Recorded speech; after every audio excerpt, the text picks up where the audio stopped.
Avec l'arrivée du prélèvement à la source, vous aurez sans doute plein de questions à poser aux impôts. Pas de panique! Un numéro de téléphone spécial existe. Mais savez-vous vraiment qui est au bout du fil? Le ministère des Finances a mis en place un numéro pour aider les contribuables. Le 0811 368 368, nous l'avons composé. Après le bip sonore, le service vous sera facturé 6 centimes d'euros par minute, plus le prix normal de l'appel.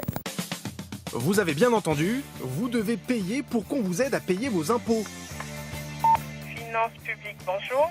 Oui, bonjour madame. Selon Bercy, les agents peuvent traiter 20 000 appels par jour maximum d'une durée moyenne de 5 minutes. C'est donc jusqu'à 6 000 euros par jour dans les caisses de l'État. Mais l'État sera-t-il toujours au bout du fil? Le ministère a lancé 7 appels d'offres pour organiser l'externalisation d'une partie de l'assistance téléphonique. En clair, Bercy veut sous-traiter au privé une partie des appels aux numéros surtaxés.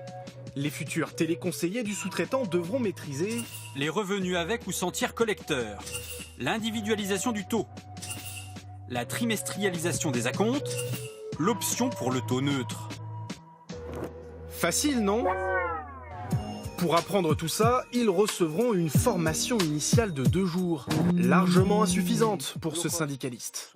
En 48 heures de formation, on ne peut pas donner des informations fiables. Un contrôleur chez nous a 12 mois de formation, un agent a 10 mois de formation. On voit bien que ceux qui vont être les dindons de la farce, ce sont les usagers, ce sont les contribuables. Et ce n'est pas tout.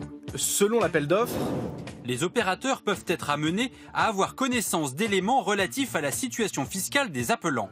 Car au téléphone, un contribuable pourrait dévoiler des informations confidentielles le concernant.